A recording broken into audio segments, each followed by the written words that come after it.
Today we're going to be start solving literal equations. Now we're going to use everything we used previously to think about solving these different kinds of equations where there's going to be more variables and less numbers. We're still going to be adding opposites, and we're still going to be either dividing or multiplying, depending on what's going on. So to start with, I want you to compare these two problems. This is a kind of problem we have solved numerous times over the past several weeks. This is a kind of problem we've solved over the past several weeks, except there's a couple differences. So when we start, I'm going to see what's similar. Well, I see I have 1, 2, 3 terms here, 2 on the left, 1 on the right. I have 2 terms here on the left and 1 on the right. I have a 3, I have a 3x, I have a 4y, I have a plus 4y here, and I have an 8 and an 8. So the difference is that this is a 3x compared to this being a 3. Now we know how to solve this. We know we want to get we want to get y by itself. Our goal here is the same thing, getting y by itself. In order to do this, because we're adding 3 to the 4y, we're going to add opposites. And then simplify. 3 minus 3 cancels out. We're left with 4y. And now 8 minus 3 is 5. We now want to divide, because we want to undo our multiplication. So we divide both sides by 4. We can't reduce this. It stays as 5/4. Now if you look at this, the same steps are going to happen here as they did here. We want to still get y by itself. There is one little trick though. We still want to add the opposite of 3x. Now instead of just a minus 3, it's minus 3x to both sides. Now again, when we simplify, 3x minus 3x cancels, like it does here. We bring down this 4y, but because the 8 and the negative 3x are not like terms, we cannot simplify. We cannot make it a 5. We cannot make it a 5x. The only thing we can do is rewrite everything. Negative 3x plus 8. These are not like terms, any single one of them. So when we're combining them, or adding opposites, we can't do anything except move them around. Now if you notice, we have 4y and 4y. We're still going to divide by 4, but the difference is we have to divide all 3 terms by 4. Here, there was just one term, so we had to divide by just the one term. Now there's 2 terms. We have to divide by 4 to both of them. Here, the 4 simplify where it's just y. Negative 3 over 4, we cannot simplify.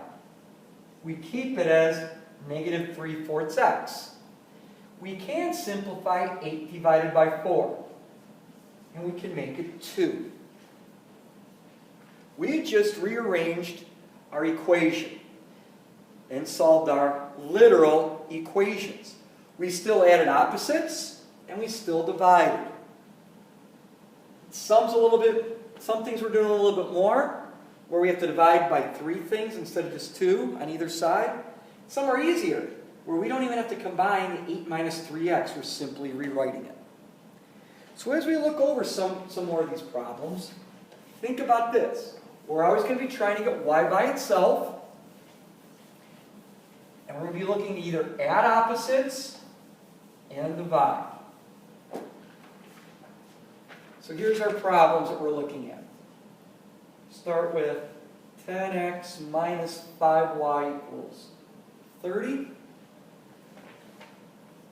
And 6x plus 9y equals negative 36.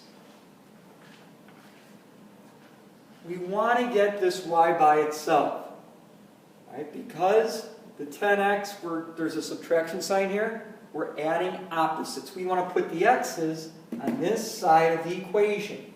So again, moving from here to here, it's adding the opposite. The opposite of a positive 10x is negative 10x. Bring down your negative 5y. Rewrite this.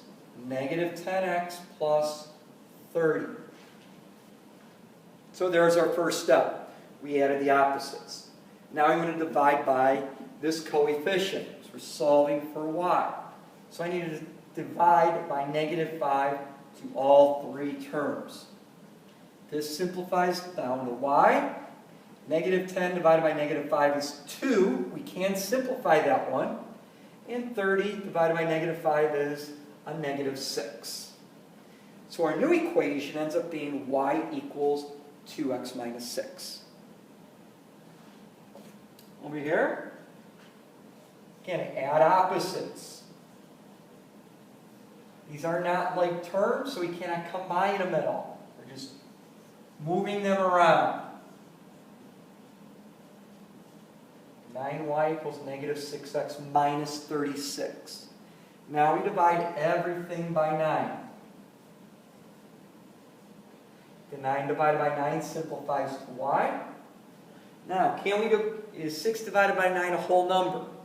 No, but a 3 goes into both 6 and 9. If we divide both sides by 3, this reduces to negative 2/3 x. And as you notice, I'm not losing any of the x's. Negative 36 divided by 9 is a negative 4. And there's our new equation there.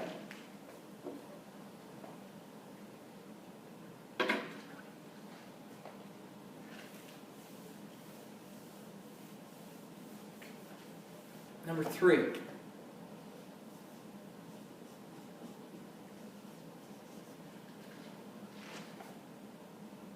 Oops. This is a 4y minus 8x equals 20. Again, we want to solve for y. In these exercises, we're always looking to get the y by itself. So again, I'm adding opposite x's. Notice that my x's and y's are kind of flip-flopped here. You want to make sure you're solving for the right variable. Positive 8x here. These simplify to 0. Bring down the 4y. 8x plus 20. Now we can divide by 4 to all three terms. And we end up, we can reduce 8 over 4 to make it 2x. And 20 divided by 4 is 5. So our new equation is y equals 2x plus 5.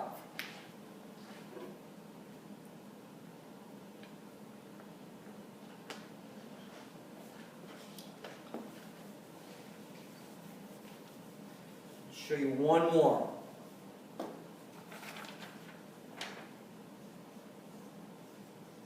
y plus 4x equals a negative 18.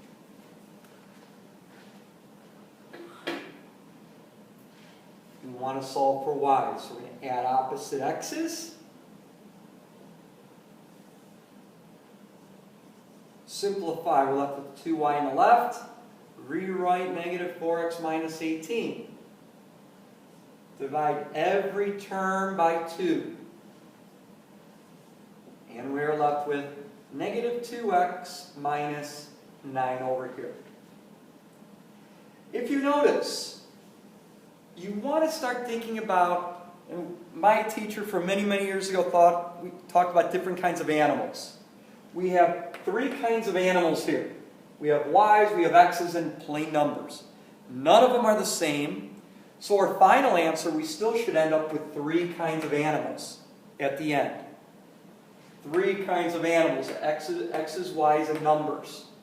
We end up with x's, y's, and numbers, except they're a little bit switched around. Hopefully this helps, and I'll see you next time.